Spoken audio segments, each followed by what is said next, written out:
Hey guys, I just had the honor of spending the last 2 hours in meditation with and that's an honor in and of itself, right? To live in an age where we get to devote, hours to connecting with God, to connecting with our higher aspects. And the other thing that I'm trying to be one with the bugs today because there's so many of them. And I realize if I swat at all of them, this video is just going to be me fighting bugs. Yeah, very intense though. For the part of me that just wants to slaughter all these bugs that are coming at me. Not even slaughter them. I just want them to not be buzzing in my ears and in my face, But sometimes during meditation, we get the honor of connecting with the most wounded parts of ourselves, or the most disempowered parts. And that's how this morning's meditation was for me.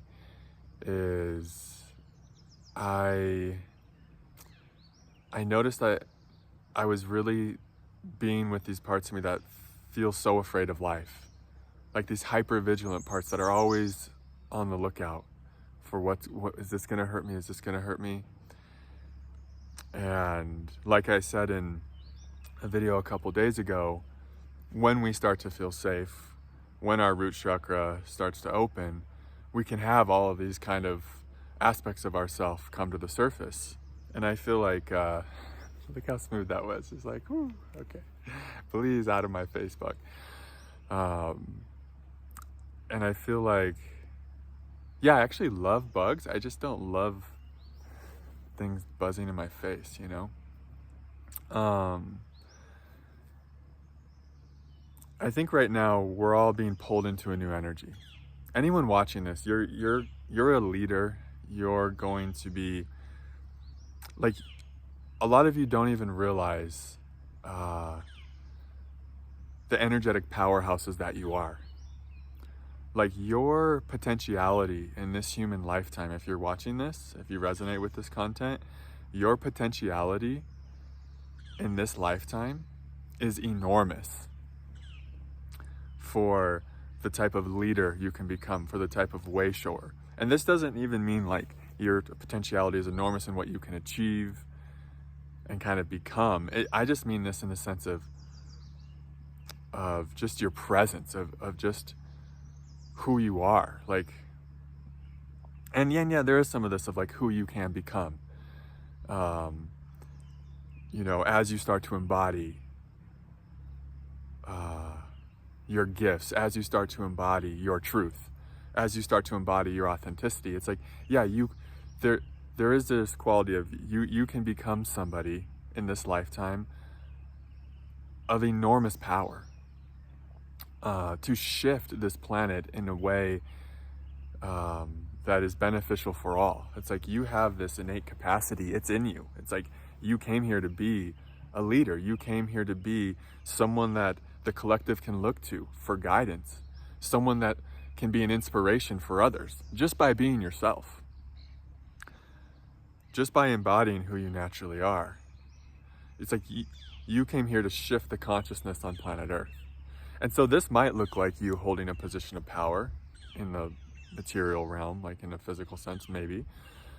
But it also can just simply, you can live a very simple life, not even that public of a life, but just your energy. Just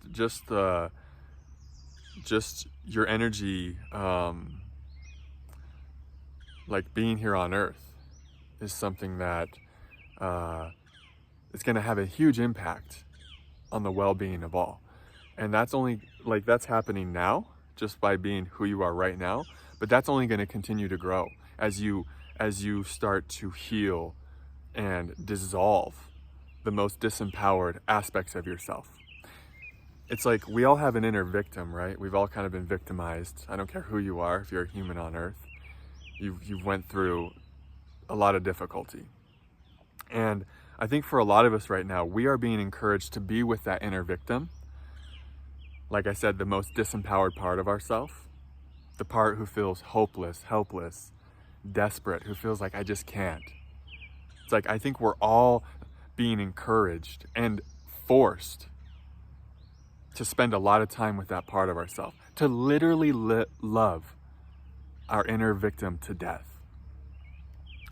So that really victim consciousness will no longer exist in many of our fields in the coming years. Because like, we are being literally pulled into this new energy where life is demanding us to embody our highest in human form. And for that to happen, life is just going to be reflecting to us and illuminating to us where we are still identified with these disempowered energies, with these patterns rooted in lack, or where we're still moving from a sense of inner deficiency. Life is going, and it's going to be really painful. It's going to burn like hell. Because a lot of us, we want to, and I notice this even in my own self, it's like we want to hang on to the familiar. We make a great argument, don't we, to remain in the comfortable hell of feeling like a victim, of feeling disempowered. We make a very strong argument for that because that's cozy, that's the familiar, that's what feels safe. It almost feels unsafe to a lot of parts of us to step into our power, to start embodying who we truly are, to let go of the disempowered aspects of ourselves. That can feel so intense and so scary. Because for many of you, being in your power, oh no, please, I don't want to get violent on camera. I'm trying to be so zen with these bugs, and he's getting right in my fucking mug. This is my test today. This is my fucking test. My empowerment test. Can I stay in my power with these bugs? But for so many of you, the great unknown is abiding in your power. What's that like? That's the new adventure that many of you are going to be going on, is this adventure of what's it like to moment, day to day, to remain rooted in my power. We all know what it's like to chase. We all know where chasing ends up. A lot of you, chasing energy is coming to an end. You're going to be feeling like, I just can't chase anymore. It's too exhausting. It's too depleting. There's not a resonance anymore to like chase things from a wound. We're going to be in this place now where we're going to be forced to be with that wound, to be with that disempowered energy. And as we're with it, as we sit with it, as we breathe love into it, as we just allow it to be as it is, we allow it to feel disempowered. We allow it to feel hopeless, helpless, desperate. And as we allow that to happen, these energies will transform. And it might burn like hell. You might feel like this energy of desperation just burning out of your system, or this energy of terror just burning. And you want to take a desperate action, but it just doesn't resonate anymore. It's like your body won't let you. You're at too high of a vibration right now. Things are too high. Things are just at a high of a frequency for some of the old patterns to continue to play out. So these old patterns, as they fall out of your body, as they burn up, you might notice, it might feel like you're dying. Because in a sense, a part of you that you were identified with is dying. That old part that you thought you were. You felt so much like you were the disempowered one. There's so much more awareness now that you're realizing like, oh, that's not actually me. That's just an energetic pattern that I got established through trauma, and perhaps I brought this in from past lives even. But who I am is like a demigod. That's a cool word. I don't know exactly what it means, but demigod, to me, that just means this powerful co-creator with the universe. Who you are is a manifestation of source energy.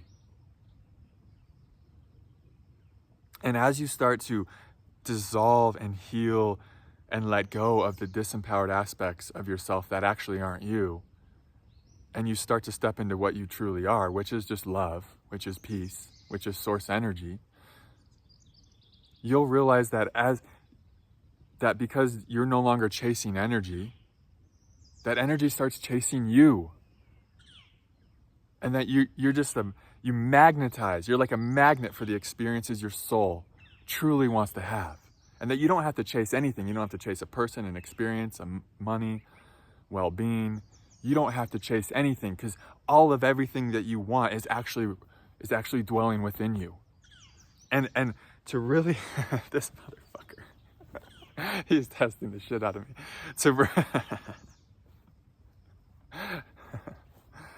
To really know that everything that you could ever want is dwelling within you,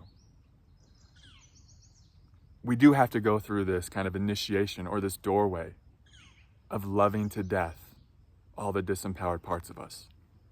And so that's what I was going through in meditation, just breathing love into the most afraid parts of me, the parts of me that feel hopeless, the parts of me that are super hyper vigilant, feel like everything's out to get them, you know? The parts of me that want to chase energy, chase others, that are I've had this whole delusion really die in my body recently. And delusions die hard because we hang on to our delusions because they kind of give us this sense of like hope or something, right? This whole delusion that the perfect partner would make me happy and would make me whole and make me feel complete. Of course, I could see through that conceptually, like 6 years ago when I first woke up, or 6.5 years ago, however long that was. But I hadn't seen through it in every cell of my body yet. There were still subconscious parts of me believing that fantasy story, that something outside of me could complete me. That if I just found the right woman, the right girl, that then I would be whole and complete, and then everything would be okay, and then I could relax. I realized yesterday that I was still believing that fantasy at depths of my consciousness that I just wasn't aware of. Like I say, of course, when we first wake up, we can conceptually see through everything and know truth and oneness and all that good stuff. But it's not until we become embodied, like literally in our cells, in our bones, that we stop acting from those places and we stop acting out those patterns. Because just knowing it in the mind isn't enough for a behavioral pattern to fall away. It's like we must know it in our body. And then there was a part of me that was sad that fantasy fell away. That was mourning that didn't want God to take that fantasy from me, because it provided a sense of comfort. It provided a sense of like, I can still find it outside of myself, you know? And as that delusion fell, it's like something in me had to confront a bit of an uncomfortable truth of like, oh shit, there's no woman on earth that will make me happy. There's no such thing as the perfect partner that's going to make me feel whole and complete. I can only find these things that I was seeking in a fantasy. I can only actually find them from within. And that's an uncomfortable truth, because then we really have to confront ourselves, right? We really have to let go of this hope that we can get it from somewhere else. Because parts of us hope that, because then we don't have to be with all the stuff, all the shadow. And the shadow will do whatever it can to stay in power, in control, for as long as it can. And so, yeah, that's kind of just how the shadow works. It doesn't want us to become empowered. It doesn't want us to step into who we really are, because then it dissolves. And it's like, are these habitual fantasies we might have, or these patterns we act from that are rooted in lack and deficiency and maybe insecurity, like, are these patterns still serving us? And my guess is they're not. And you'll notice you're being forced right now to let go of them, even if you don't want to. There's this part in my psyche that didn't want to let go of that fantasy on every level. I was like, no, it was giving me some juice, you know? It was kind of like a little drug I noticed I was going to. It's giving me a little comfort. But God's like, I have to take that from you now. I need you to see through this delusion completely. There's like 18 bugs. I wrote a bunch of other stuff down. Let me see if there's anything I missed. I probably got it all. Somehow that tends to happen. Yeah, I'm just gonna leave it. It's 15 minutes. We're good. I think I got the point across. Sending you all so much love. Thanks to you who are joining the Patreon community. That means a lot to me. Who book sessions with me. that all really supports this work. I look forward to seeing you guys in the next video. My next Patreon video, maybe I'll just go through this in more detail. I just got in the flow state and just went with it. So anyways, see you guys next time. Namaste.